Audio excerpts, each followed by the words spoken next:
Muggy day. Sky's gloomy, air's all wet. Oh, man! Please let me finish my sentence. Ugh. Ugh. Cold, cold, cold. Oh.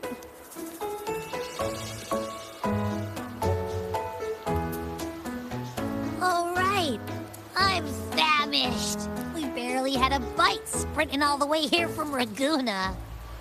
Whoa! Pinch me! This is a feast and a half! Hey, Rover. So, we did bring enough money, right? I mean, we kind of rushed out without grabbing anything. Oh, that. Don't worry, money's not an issue. Augusta made sure we're covered. All our food and lodging here in Septimon is built straight to the F4's palace. But I think the owner might have overdone it a little. Ha! Better get used to it. You're the champ of the Great Aegon. And you know me. If food's on offer, I'll be a scoffer. Yeah, no leftovers, guaranteed.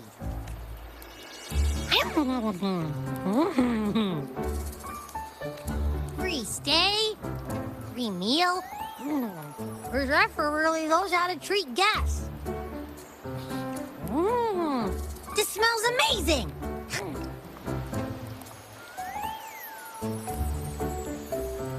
Abby, what do you think Imperator wants me to find? If Cardathia's right, the last clue should be somewhere on the Sanguis Plateaus. We're so close to the finish line. Just one step away. But our pace has slowed. Relax. We're already back in Septimon. What's the rush? I remember Lupa said there's this weird blight cloud hanging over the Sanguis Plateaus. And when the high tide, or whatever, rolls around, all the gladiators go there to hunt tacit discords. Wait, is the high tide coming up soon? The Afra's invite did say something about a big hunt. Huh, that reminds me. Aren't we supposed to meet her today? A messenger came this morning. Augusta is dealing with an emergency, so our meeting's postponed. Looks like it'll be a while. An unexpected change. It's throwing everything off course. I don't like the feel of it. And why me for this hunt? If it's about the Great Aegon, the messenger said none of the other gladiators were invited. Who knows? Maybe she just wants to test her strength against you. Typical Septimontian, right? You think so? I've only met her a few times, but I doubt she acts on such simple impulses. And as the F4, can she really thoughtlessly do whatever she wants? Guessed from afar, you possess eyes as clear as crystal. But what troubles you so that eyes once bright as the highland sky now darken with rolling clouds? A warrior who walks the blade's edge does not falter over trifles. The clouds, if I may guess, are cast from the throne. At the peak of Capitolini Hill, beneath the pale walls of the Ephes Palace, secrets lie buried. And the most intricate among them are those born from the pursuit of power. Even one as honorable as the Epher must learn when to be ruthless. In Septimont, a city forged in iron and blood, anyone who seeks the throne without knowing the cost is no better than a lamb marching to the butcher's knife.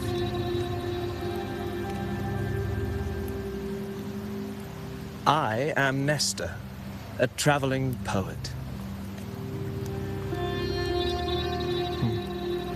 The rains in Septimont never seem eager to leave this season. So then, if you are curious about the Ephor, then allow me to say that nothing would honor me more than to offer even a modest service to the champion of the great Aegon. Wait, how do you know she's the champion? And all that stuff about the Ephor, too? Oh, your eyes. Were we talking too loud? To see and to hear are but two of the many ways to perceive. Trusting the senses is a habit, a natural expedience, but not the only option. Truth be told, I've been gathering inspiration for my next epic, and its protagonist is none other than Augusta, the Ephor of Septimond. That's why I speak of her with some familiarity. I have a feeling your tale with her will soon be written. And knowing more about those who walk alongside you is rarely without its benefits.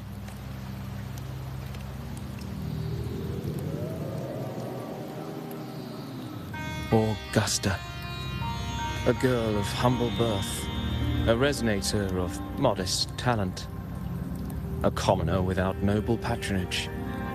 And yet, from the den of wolves that is Septimond City, she rose and eventually claimed her place, just like the burning sun was once a cloud of dust.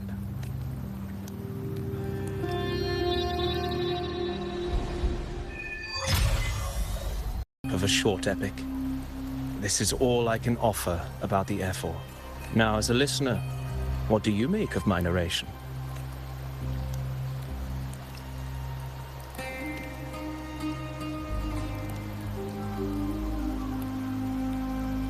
I appreciate your kind words, my generous listener.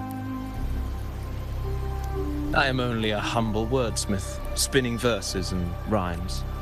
But there is one thing I must confess. Through my words, your knowledge of the Ephor is partial, at best. Poetry can only offer a glimpse of the true story, the reality of people, events, and things slips beyond the grasp of words. I do not belong in the pages of the epic, so I remain confined to the observer's gaze. I can imagine events and emotions unfold, but I cannot truly recreate them. Here's some advice for you, though I hesitate to call it such. If you want the truth of a story, step into it. Become part of it. The opportunity stands before you now. As I've said, the tale between you and Augusta, the hero of Septimond, is only now turning its next page.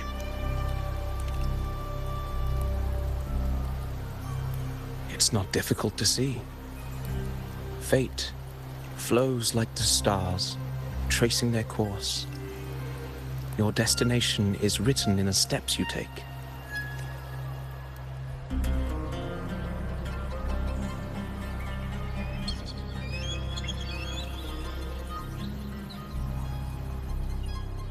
The rain is passing. I hear it ceasing its symphony upon the earth. It is time for farewells. Before I leave, may I ask you one last question? What is it that has lifted Augusta to the seat of power? What is it that makes a ruler? Well, I'd say strength. Let's be real. There's no way Augusta could have passed those trials without strength. Rover, what do you think?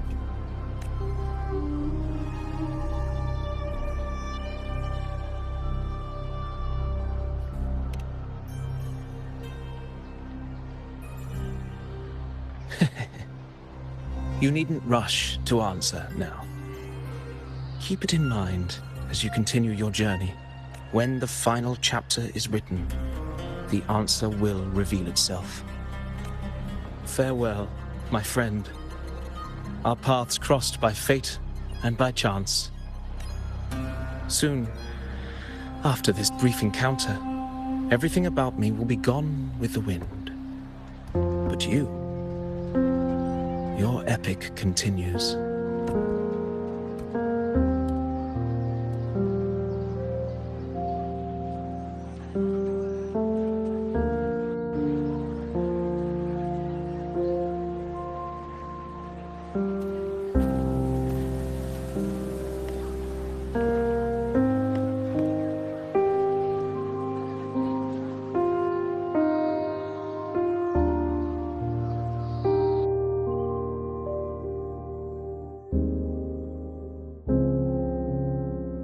Your Excellency, you have indulged her too much. As the priestess, Yuno is far too unruly in both action and word. It's a disgrace to her title. Indeed. She entered the palace unannounced, uninvited, and with no decorum. A blatant affront to the authority of the palace. Same as always. Senators, all she crossed was a doorway. One too insignificant to carry the weight of our authority, or defend anyone's fragile pride. Let us not forget, it is not the walls of Capitolini Hill that command fear. It is my will, my sword, and our relentless conquest. I know your fear. You fear a priestess's voice drowning yours, and a rebel challenging the Senate's rules. But listen well. Power does not bow to sycophants, cowering behind their traditions. If you seek power, then step from the shadows. Face me, and prove yourself worthy.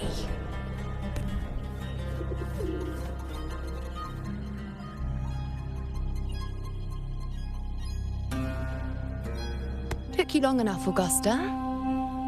Handling the senators takes time. You know that. Well, to keep our esteemed priestess from waiting, maybe next time I'll just leave them to their own devices.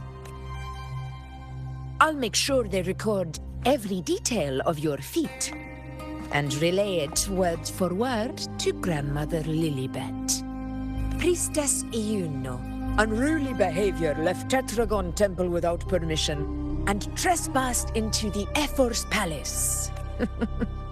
I wonder, who will lose it first? Lilibet? Or you? Let those old foxes report me all they want. If they step into the tetragon left foot first, I'll shoot the left. Right foot first, I'll shoot the right. Hey, I'm with you on that one. The Senate should be reminded now and then that the Tetragon's kindness is not a reason to take Priestess Yuno lightly. Why didn't you wait there? I had everything handled. We depart for the hunting ground tonight. If anything changed, you could have reached me by my terminal. You didn't need to come all the way here. I want you free of duty until that day arrives. You're overthinking it, Augusta. I'm here to see that person. Grandmother Lilibet said her fate is one of unknowable void. Sounds intriguing enough to make time for. So that's it? Too bad. The ship from Laguna won't dock until tomorrow morning, and we'll be gone by then. Ugh, what a hassle. Patience, you know. The warrior has accepted the invitation. So, you'll have plenty of time to meet during the hunt. Is there something else you want to say?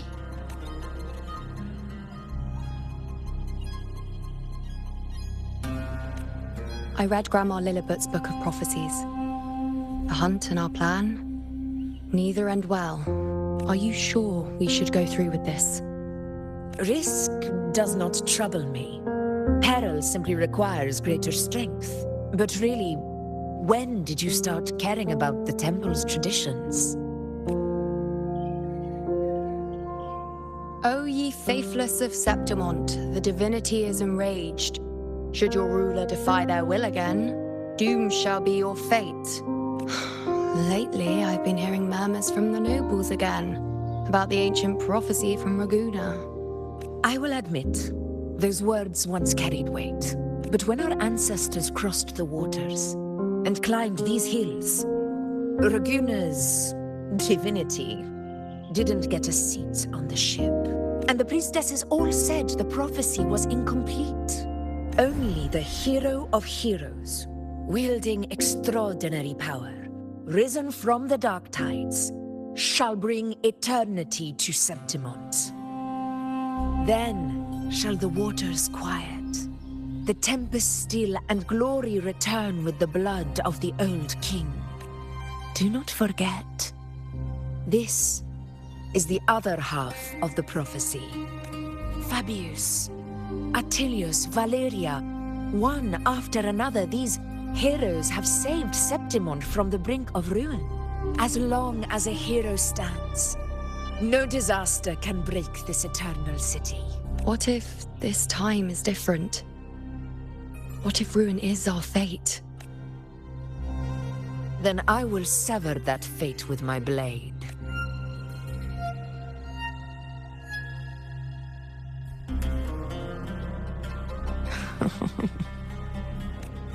What's so amusing? So, the fearless priestess Iuno can be frightened after all. But it's fine. If you're afraid, don't push yourself. I can handle this alone. Most revered priestess, wait for me in the temple. I shall return victorious. Frightened. Me? If anything, it's you, trying to shut me out and face it alone. Fine. Go ahead. You'll come back to me sooner or later. That I can't deny. I knew it. So you do need me for this hunt. Thank you. You know. Why are you saying this?